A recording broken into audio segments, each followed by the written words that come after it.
আমি অনিন্দিতা, আর আমার channel positive with অনিন্দিতাতে তোমাদের সবাইকে আবার সুস্বাগত। এই স্নান ঠান করে উঠে এত ঠান্ডা লাগছে ঘরে, ওই জন্য একটুখানি ছাদে এলাম। ছাদে আসলে না যেতে একদম ইচ্ছা করে না।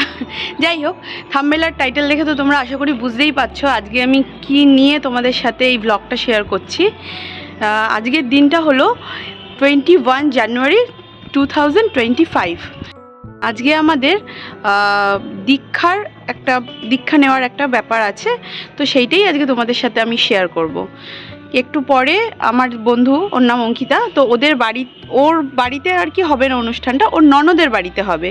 তো সেখানে যখন যাব তখন তোমাদেরকে দেখাবো কিভাবে কি হচ্ছে না হচ্ছে, সাথে থেকো। এই আমি রেডি হয়ে এখন প্রথমে আগে অঙ্কিতাদের বাড়িতে যাব, তারপর ওখান থেকে আবার ওর ননদের বাড়ি যাব। অঙ্কিতাদের বাড়িতে চলে এসেছি। আয় আয় আয়, তোকে একটু দেখাই। আয়, লাইটটা জ্বালিয়ে দে ভাবি।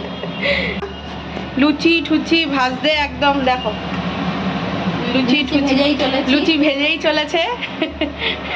ওর লুচি ভাজা আর শেষ হচ্ছে না, এখন শেষ হবে না।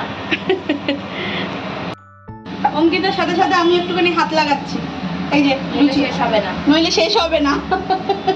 পাপিয়াদির বাড়ি যাওয়ার জন্য এখানে আমরা বেরিয়ে পড়েছি, আর তোমাদের দাদাভাই দেখো এখানে মিষ্টি কিনছে দোকানে। ঠাকুরের কাছে মিষ্টি দিতে হবে, সেই জন্য মিষ্টি কেনা হচ্ছে। আর এদিকে প্রাণকে তো দেখলে একদম দুষ্টুমি করে বেড়াচ্ছে।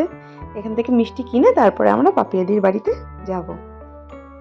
পাপিয়াদির বাড়ি আসার পর আমরা দেখি আমরাই অলরেডি লেট হয়ে গেছি। যাদের আসার কথা ছিল তারা অনেকেই চলে এসেছে, আর যাকে দেখতে পাচ্ছ তোমরা, তিনিই আমাদের দীক্ষা দেন। প্রথমে তিনি ঠাকুর সম্পর্কে আমাদের অনেক কথা বলেন, বিবেকানন্দ সম্পর্কে অনেক কথা বলেন, কিভাবে বিবেকানন্দ যে বিবেকানন্দ হয়ে উঠতে পারলো তার সম্পর্কে অনেক জিনিস জানায়, যেগুলো আমরা অনেকেই কিছুই জানি না। আমি তো জানি না, জানতাম না, তো সেই দিনকে আমি জানতে পারলাম। তারপরে ঠাকুরের প্রার্থনা শুরু হয় পাপিয়াদির গানের মধ্যে দিয়ে। পাপিয়াদি গান করছে, আর এটা পাপিয়াদির গানের ঘর, গান শেখায় পাপিয়াদি এখানে। সেই দিনকে সন্ধেবেলার অনুভূতিটা একদমই অন্যরকম ছিল। যারা এই সময়টার মধ্য দিয়ে তোমরা গেছো তারা নিশ্চয়ই বুঝতে পারছো যে আমি কি বলতে চাইছি। পুরো একটা স্পিরিচুয়াল একটা পরিবেশ তৈরি হয়েছিল, একটা অন্য জগৎ, আর সেই জগতের মধ্যে একটা মানে অসীম আনন্দ। সেইটা যারা এই জিনিসটার সাথে যুক্ত আছো তারা বুঝতে পারবে যে আমি কি বলতে চাইছি। আমি তোমাদের কাছে আমার ফিলিংসটা শেয়ার করলাম, এইটাই আর কি। এই প্রার্থনা হয়ে গেছে, আর কিছুক্ষণ পরেই প্রার্থনা শেষ হয়ে যাবে, আর তারপরে আমাদের দীক্ষা গ্রহণের অনুষ্ঠানটা শুরু হয়েছিল। কিন্তু সেটা আমি অতটা ভিডিও করতে পারিনি, তখন যিনি দীক্ষা দেন তিনি সেই মুহূর্তে করতে বারণ করছিলেন, তো সেই জন্য আমার করা হয়নি। দেখো তোমাদের কীরকম লাগছে আমাকে জানিও। সেই সময়টা এত অন্যরকম ছিল, আমার লাইফের প্রথম এই রকম একটা স্পিরিচুয়াল সময়, যেটা আমি তোমাদের সাথে শেয়ার করলাম। এর আগেও অনেক মন্দিরে গেছি, অনেক প্রার্থনা শুনেছি, কিন্তু এইটা একদমই অন্যরকম ছিল। দেখো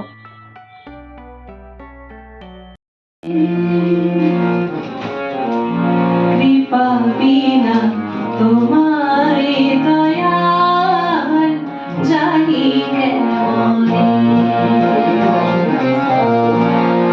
কৃপা বিনা তোমারে দয়াল।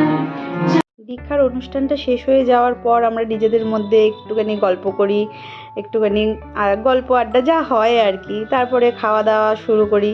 আর এখানে যাকে দেখছো পিনাকিদার বাবা, উনি ঠাকুর সম্পর্কে আমাদের কিছু বলছিলেন। খেতে খেতে সবাই মিলে একটু গল্প করছিলাম, তারপর আরও অনেক কথা টথা বলছিলাম, আনন্দ করছিলাম। খুব ভালো কেটেছে সময়টা।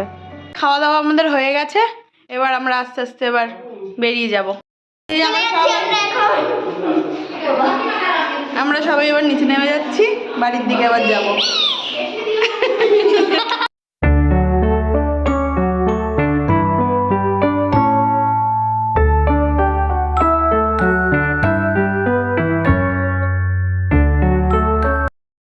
ফাইনালি বাড়ি চলে এসেছি। একটু মিয়ামারে গেছিলাম, দেখলেই তো তোমরা। ওই তিথির জন্য একটু টিফিন কিনতে গেছিলাম, কালকে স্কুলে নিয়ে যাবে সেই জন্য। তাহলে ব্লগটা কেমন লাগলো তোমরা সবাই আমাকে প্লিজ জানিও কমেন্টে।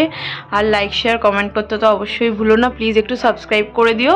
তাহলে আজকের মতন টাটা, সবাই ভালো থাকবে, সুস্থ থাকবে, আর সবসময় যেটা আমি বলি হ্যাপি থাকবে। তাহলে আজকের মতন টাটা, অন্য দিন অন্য সময় একটা নতুন ব্লগ নিয়ে তোমাদের সামনে আবার চলে আসবো। টাটা।